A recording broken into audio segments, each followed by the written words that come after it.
श्री स्वामी समर्थ. स्वामी महाराज तुमच्या सर्व चांगल्या इच्छा पूर्ण करो ही स्वामींच्या चरणी प्रार्थना करते आणि आजच्या या नवीन व्हिडिओला सुरुवात करते.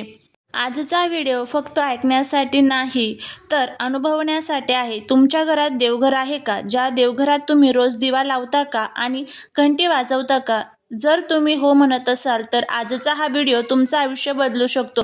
कारण आज आपण जाणून घेणार आहोत देवघरातील दिवा आणि घंटी यांचं अत्यंत धार्मिक असं महत्त्व.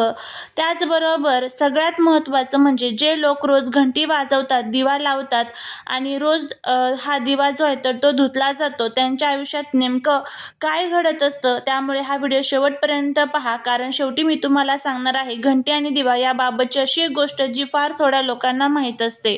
देवघर म्हणजे फक्त मूर्ती ठेवायची जागा नाही. देवघर म्हणजे घरातील ऊर्जा केंद्र, घराचं हृदय, सकारात्मक कंपनांचं मूळ स्थान. जसं मानवी शरीरात हृदय असतं तसंच घरामध्ये देवघर असतं आणि त्या देवघरात दिवा म्हणजे जीवनशक्ती, घंटी म्हणजे जागृती असते. शास्त्रात सांगितलं आहे दीपज्योती परब्रह्म. दिवा म्हणजे काय? दिवा म्हणजे अंधारातून प्रकाशाकडे जाण्याचा मार्ग, नकारात्मकतेवर विजय आणि आत्म्याची जागृती. दिवा लावल्याने काय होते? घरातील नकारात्मक ऊर्जा नष्ट होते, वातावरण शुद्ध होते, मन शांत होते, विचार सकारात्मक होतात, देवतांचे सूक्ष्म रूप घरात स्थिर होते. दिवा कसा असावा? पित्तळ, तांबे किंवा मातीचा दिवा असावा. शक्यतो तूप किंवा तिळाच्या तेलाचा दिवा वापरावा. वात कापसाची, लाल किंवा पांढरी असावी. प्लॅस्टिकचा दिवा टाळावा. इलेक्ट्रॉनिक दिवा हा पूजेचा पर्याय नाही आहे. आता येऊया सर्वात महत्त्वाचा विषय म्हणजे घंटी.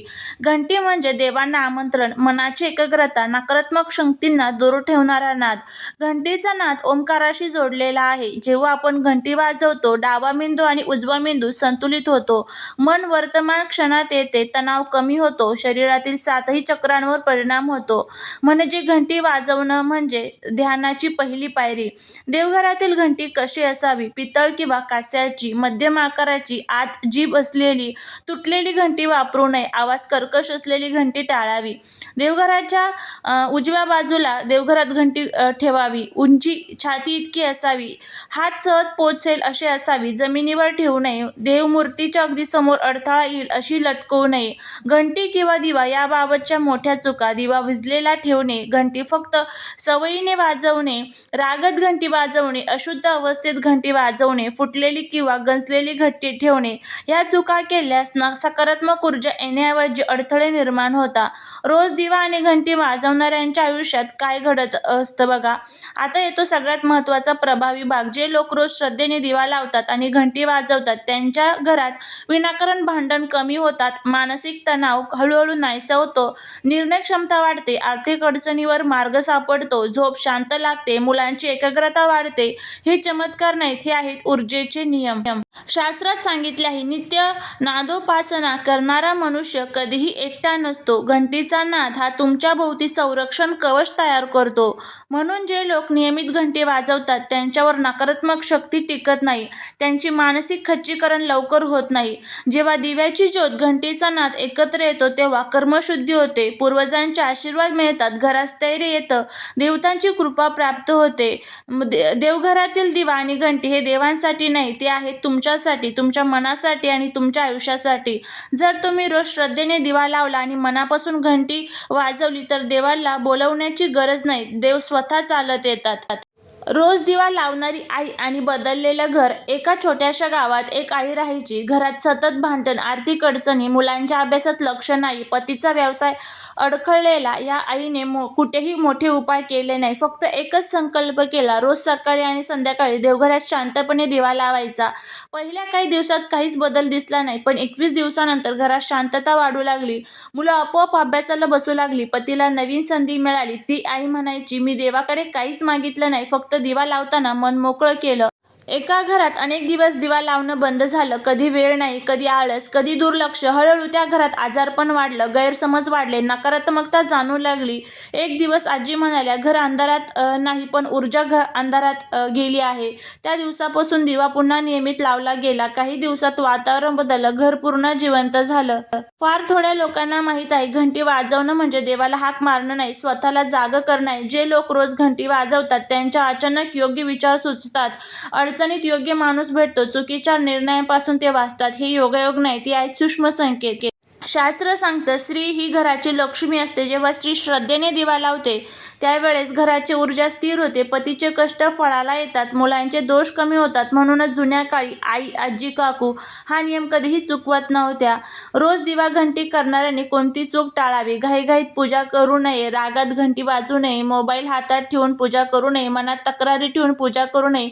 देवाला शब्द नकोत, भाव हवे आहेत. आता आपण वळूया आपल्या आजच्या या व्हिडिओच्या सर्वात महत्त्वाच्या भागाकडे, ते म्हणजे देवघरातील घंटी आणि दिवा रोज धुणाऱ्यांनी कान उघडून ऐका. तुमच्यासोबत काय घडत आहे ते, नाही तर आपल्याला आयुष्यभर पश्चाताप करावा लागतो. जर तुम्हाला हा व्हिडिओ आवडला तर कमेंटमध्ये श्री स्वामी समर्थ लिहायला विसरू नका, जेणेकरून स्वामींची तुमच्या कुटुंबावर, मुलांवर अगदी भरभरून अशी कृपा होईल. घंटी धुणं म्हणजे फक्त धूळ काढणं नाही. घंटी ही नाद ऊर्जेची वाहक मानली जाते. शास्त्रात असं सांगितलं आहे की ज्या घरात सतत नाद निर्माण करतात त्या नकारात्मक ऊर्जा लवकर शोषून घेतात. म्हणजेच घंटी रोज धुण्याचा अर्थ जमा झालेली नकारात्मक ऊर्जा दूर करणे.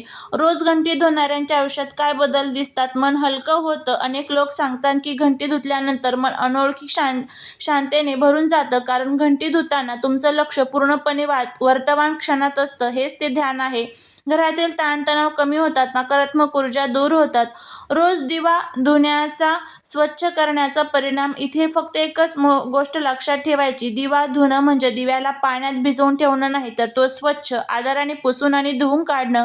दिवा रोज स्वच्छ करण्यासोबत काय घडतं तर लक्ष्मी तत्व सक्रिय होतं, कर्मशुद्धी होते आणि घरात स्थैर्य निर्माण होतं. रोज घंटी आणि दिवा दोन्ही धुणाऱ्यांसोबत काय विशेष घडतं? ही फार दुर्मिळ पण शक्तिशाली साधना मानली जाते. जे लोक घंटी स्वच्छ करतात, दिवा नीट धुतात आणि तेही तक्रार न करतात, त्यांच्यासोबत घरात एक अदृश्य संरक्षण कवच तयार होतं. संकट येण्याआधीच मार्ग सोडतात, चुकीच्या लोकांपासून अंतर आपोआप वाढतं, देवपूजेत अधिक ओढ निर्माण होते. रोज धुताना कोणत्या चुका टाळाव्या? रागात घंटी दिवा धुवू नये, अपमानास्पद शब्द वापरू नये, ओल्या हाताने लगेच पूजेला सुरुवात करू नये, फक्त भीतीपोटी करू नये, कारण देवघरात भाव महत्त्वाचा आहे, भीती नाही. जर तुम्ही रोज घंटी किंवा दिवा धुत असाल तर हे 3 शब्द मनात म्हणा, हे कार्य मी श्रद्धेने करत आहे, फक्त एवढेच म्हणा. देवघरातील घंटी आणि दिवा हे देवासाठी नाहीत, हे तुमच्यासाठी आहे. जे लोक श्रद्धेने घंटी स्वच्छ करतात, दिवा स्वच्छ ठेवतात, त्यांच्या आयुष्यात देव हळूहळू नव्हे तर नियमितपणे हस्तक्षेप करत असतो. त्यामुळे जर तुम्ही रोज तुमच्या देवघरातील घंटी आणि दिवा धुत असाल तर नक्कीच तुम्हाला त्याचा चांगला परिणाम जो आहे तर तो बघायला मिळेल. पण त्याचबरोबर ज्या घरामध्ये रोज दिवा आणि घंटी धुतली जात नाही त्यांच्यासोबत कोणते परिणाम जे आहे तर ते घडतात ते बघूया. बघा, घंटी ही नादाची वस्तू आहे, ती सतत वापरली जाते. त्यामुळे धूळ, हातांची अशुद्धता, वातावरणातील नकारात्मकता हळूहळू त्यावर साठते. घंटी वाजवली तरी मन एकाग्र होत नाही, पूजा औपचारिक वाटू लागते, मनात श्रद्धेपेक्षा सवय राहते, मनावर नकळत परिणाम होतात. जे लोक घंटी स्वच्छ ठेवत नाही ते स्वतः सांगतात पूजा करूनही समाधान मिळत नाही. दिवा न धुतल्याने, दुर्लक्षित ठेवल्याने काय होतं तर दिवा फक्त वस्तू बनतो, साधना राहत नाही. जेव्हा दिवा काळा पडतो, तेल साठतं आणि तरी आपण तसाच वापरतो, तेव्हा दिवा प्रकाशाचं प्रतीक न राहता केवळ सवय बनतो. याचा परिणाम पूजेत भाव कमी होतो, मन देवाकडे लागत नाही, घरात असूनही घरपण वाटत नाही. घंटी दिवा दोन्ही न धुतल्याने एकत्र परिणाम असे होतात की पूजा मनापासून न होता फक्त रुटीन बनते, लहान गोष्टींवरती वाद वाढतात. हे देव रुसला म्हणून नाही तर आपण दुर्लक्ष केलेलं असतं, त्यामुळे ह्या गोष्टी आपल्यासोबत घडत असतात.